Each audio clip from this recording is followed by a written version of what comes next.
Será que podemos confiar em um banco que não é banco? Nubank, Mercado Pago e PagBank. Todas essas empresas figuram na mídia entre os bancos com maior número de clientes no Brasil. Acontece que, na prática, elas não têm autorização para atuar como banco. Em vez disso, estão regulamentadas como instituições de pagamento, instituições financeiras ou mesmo como sociedades de crédito, financiamento e investimento. Para reforçar essa diferença, o Banco Central abriu recentemente uma consulta pública que questiona a adoção da nomenclatura banco por essas empresas. E o que isso pode mudar na nossa dinâmica? Não é só mexer um nomezinho, não é só tirar um pedacinho da marca ali, não. É o efeito emocional, de confiabilidade que essa alteração pode gerar se não for feita uma campanha antes.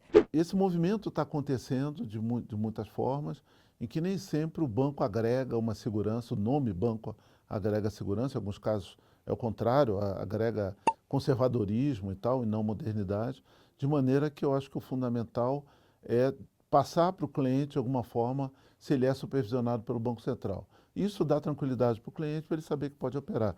E aqueles que não são, esses sim, deveria ter uma restrição forte de não poder, de alguma forma, ajudar eles a prestar serviço para evitar que os clientes sejam ludibriados. Essa clareza é que faz toda a diferença para não gerar insegurança, para evitar o medo, porque medo na área financeira é sempre um problema. Medo afeta a confiança afeta transação e relacionamento. Bem-vindos à segunda temporada da websérie Bancos e Banking, na qual vamos explorar como as fintechs estão redefinindo a maneira como interagimos com os serviços financeiros e transformando os modelos de negócio e estratégias de todo o ecossistema.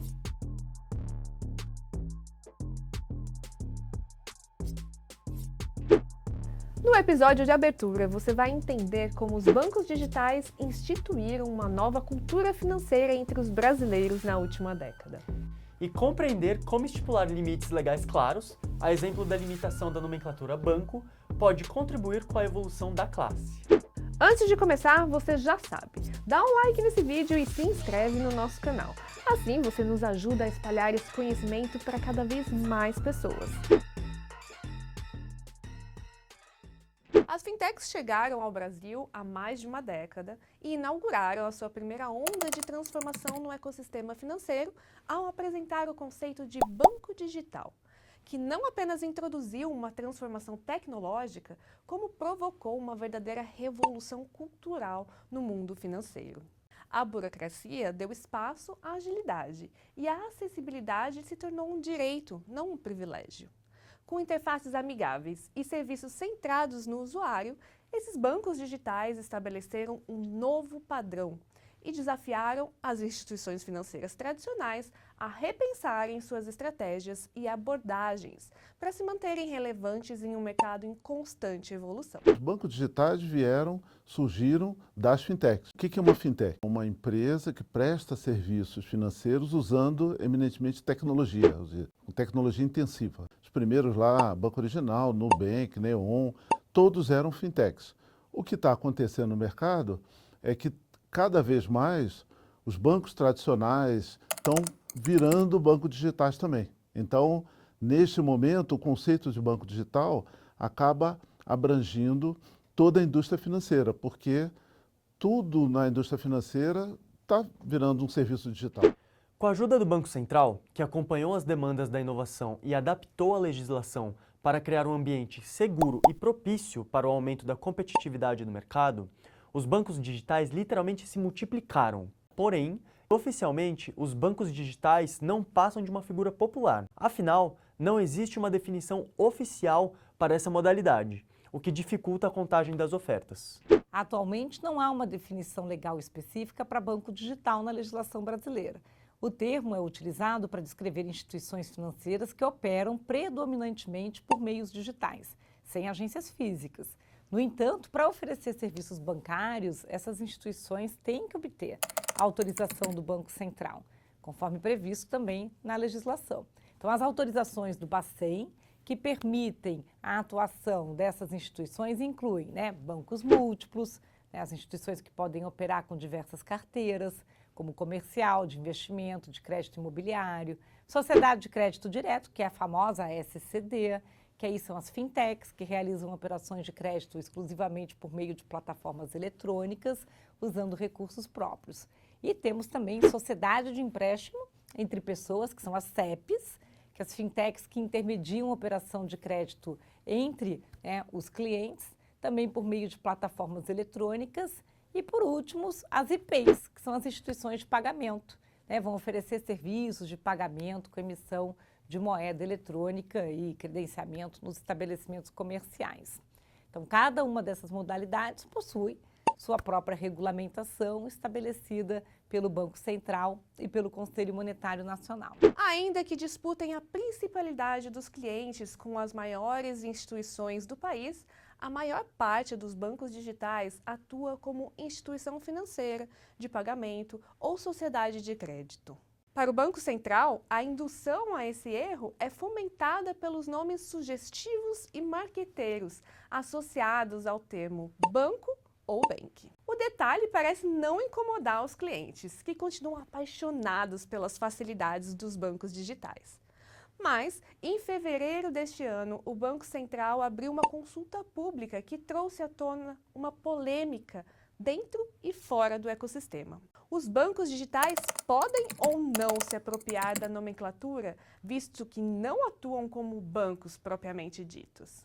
Com a nova regra, que deve ser anunciada somente após o fechamento da consulta pública no final de maio, as fintechs não poderão usar nada que remeta ao status de banco, inclusive o termo em inglês, bank. Ter uma clareza da natureza da instituição com qual o consumidor está se relacionando e quais serviços ela está autorizada a oferecer, eu acho que é o ponto principal desse debate. Porque às vezes a pessoa lê ali banco, ela já enxerga um rol de proteções, todo um nível de garantias e seguranças que a imagem mental da palavra banco gera. E por que isso é importante? Aos olhos do regulador, em um cenário onde bancos digitais e fintechs estão emergindo rapidamente, definir claramente a identidade das instituições financeiras é crucial para reforçar a confiança do consumidor, além de garantir um mercado mais transparente e competitivo. É uma vontade comum do mercado conseguir evoluir a regulamentação e fazendo ajustes para mitigar riscos, para promover inovação, promover inclusão financeira. O consumidor não tem que ter medo de se relacionar com quem não é banco, ele só tem que saber então o que é você. A grande discussão hoje é conseguir fazer uma campanha educativa, explicando quais são as categorias que nós podemos operar e que precisa ali de uma autorização do Banco Central. Esse movimento está acontecendo de muitas formas, em que nem sempre o banco agrega uma segurança, o nome banco agrega segurança, em alguns casos é o contrário, agrega conservadorismo e tal, e não modernidade, de maneira que eu acho que o fundamental é passar para o cliente, de alguma forma, se ele é supervisionado pelo Banco Central. Isso dá tranquilidade para o cliente, para ele saber que pode operar. E aqueles que não são, esses sim, e isso está na consulta, deveria ter uma restrição forte de não poder, de alguma forma, ajudar eles a prestar serviço para evitar que os clientes sejam ludibriados. Essa clareza é que faz toda a diferença para não gerar insegurança, para evitar o medo, porque medo na área financeira é sempre um problema. Medo afeta a confiança afeta transação e relacionamento. A denominação de instituições financeiras é um tema sensível, que pode ter impactos significativos na forma como as fintechs operam e se comunicam com seus clientes. Qual é o problema real? O cliente, muitas vezes, é enganado por uma instituição que não tem autorização para prestar aquele serviço, e acaba contratando o serviço dessa instituição e, às vezes, ele acaba, por conta disso, sendo mal atendido, sendo, enfim, fraudado. Isso são instituições que não são autorizadas pelo Banco Central, porque para ser autorizado, seja uma IP, seja uma SCD, uma sociedade de crédito digital ou qualquer outro tipo de fintech, passa por todo um escrutínio do Banco Central, de governança, de controles, de capital prudencial, etc. e tal, e é supervisionada, monitorada, de maneira a poder atender. Então, esse para mim é o problema real. No mundo das fintechs reguladas, para o cliente é menos relevante se aquilo é um banco, se aquilo é uma fintech autorizada, se é uma IP, se é uma SCD, o que tipo de autorização ele tem, desde que ele de fato seja autorizado pelo Banco Central.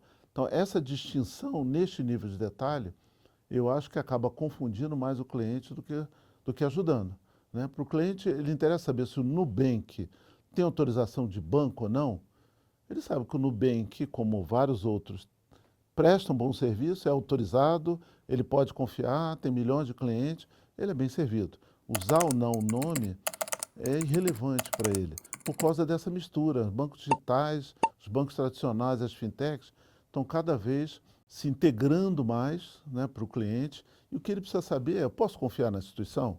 Eu acho que esse deveria ser mais o foco da consulta pública e, consequentemente, da regulamentação. Porque o risco é de você começar, o cliente a ter que aprender essa tecnicidade dessas autorizações todas. Agora, a consulta pública traz um ponto importante. Se ela não é autorizada, ela é só um correspondente bancário, um corretor que está querendo dar crédito, eu não deveria, como instituição autorizada, prestar serviço para essa instituição. Aí sim, está com risco de fraudar o cliente, enganar ele e não conseguir prestar o serviço de maneira adequada. Uma avaliação muito clara de riscos, né, em cima da proposta é importante. A restrição proposta quer aumentar a transparência, quer proteger o consumidor, mas o how to do, o como a gente faz isso, pode fazer toda a diferença. Para quem vai começar, para quem ainda não lançou a operação, atende fácil a regulamentação. Mas para quem já estava operando e já está na frente ali com materiais, né, com essa interface junto ao mercado, realmente aí pode ter um impacto um pouco maior. Não é só mexer um nomezinho, não é só tirar um pedacinho da marca ali, não. É o efeito emocional, de confiabilidade que essa alteração pode gerar se não for feita uma campanha antes. Talvez mexer nessa nomenclatura a essa altura do campeonato gere mais confusão do que solução. No final, o consumidor diz assim, tá, então, se você não é banco, você é o quê?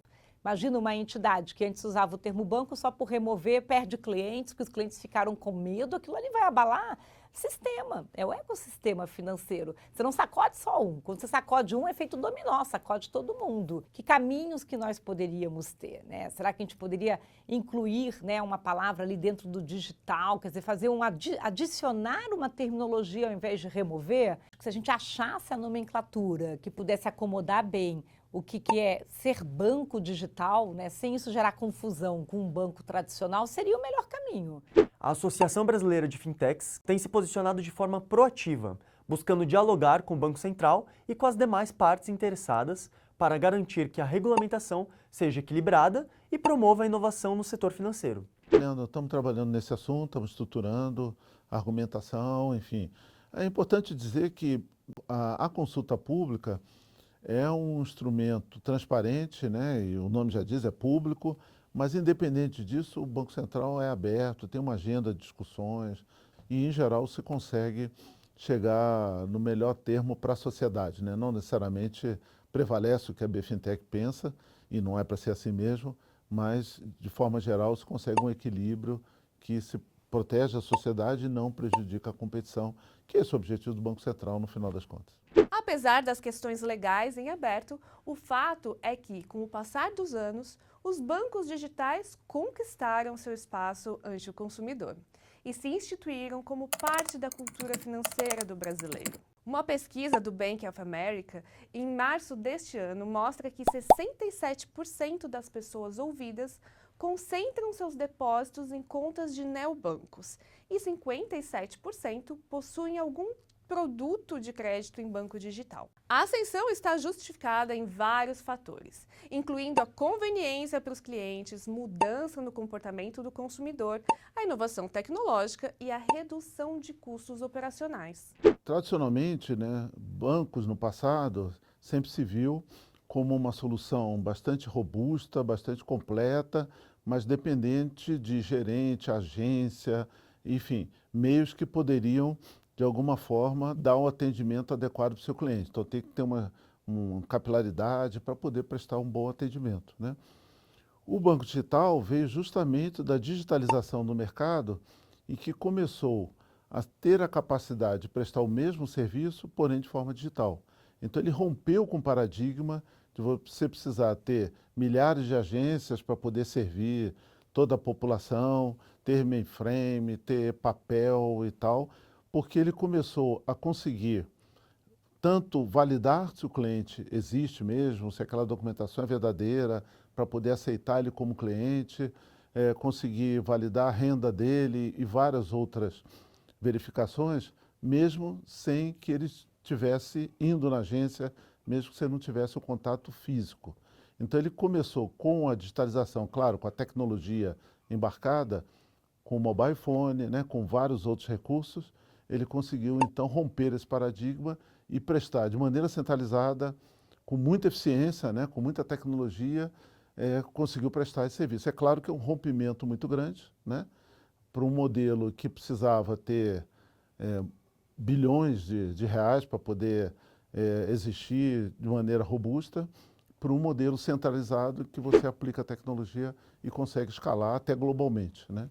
É realmente uma revolução muito grande e por isso que os bancos tradicionais também estão, claro, aplicando tecnologia para poder também usufruir disso, né? Usufruir dessa eficiência. No Brasil, o grande caso inspiracional é o Nubank.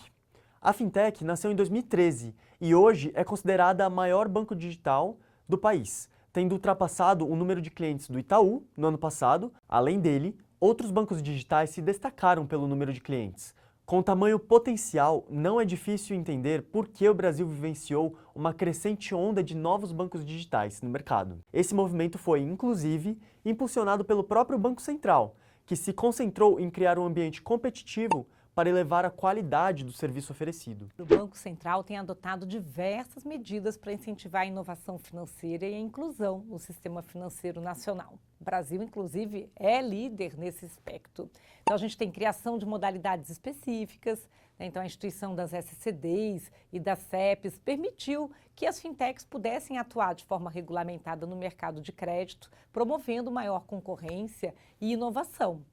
A implementação do Open Finance, né, uma outra iniciativa super importante, e aí o compartilhamento padronizado de dados financeiros entre as instituições autorizadas, visa não só aumentar a competitividade, mas oferecer melhores serviços aos consumidores. Isso tudo ajudou muito o crédito no Brasil.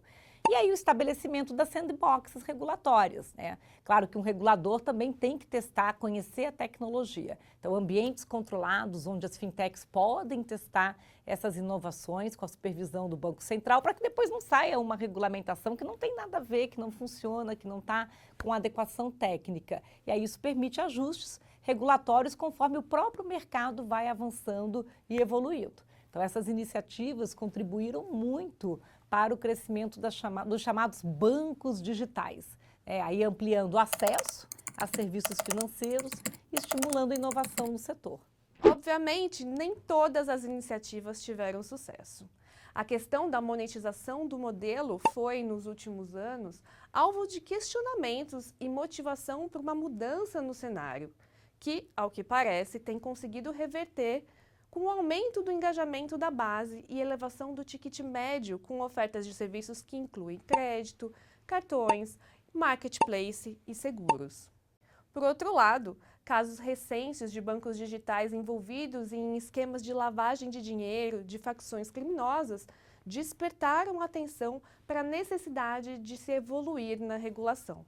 Colocando as fintechs como peças fundamentais na criação de ecossistemas financeiros robustos, o Banco Central segue na missão de proporcionar um ambiente seguro e, ao mesmo tempo, favorável à competição. O papel da BFintex é auxiliar o regulador, né, dentro da agenda dele de transformação da indústria financeira, do aumento de eficiência, aumento de competição, para que cada vez a regulação auxilie essa inovação e traga regras mais justas para a competição. Tem dois tipos de desafios, basicamente.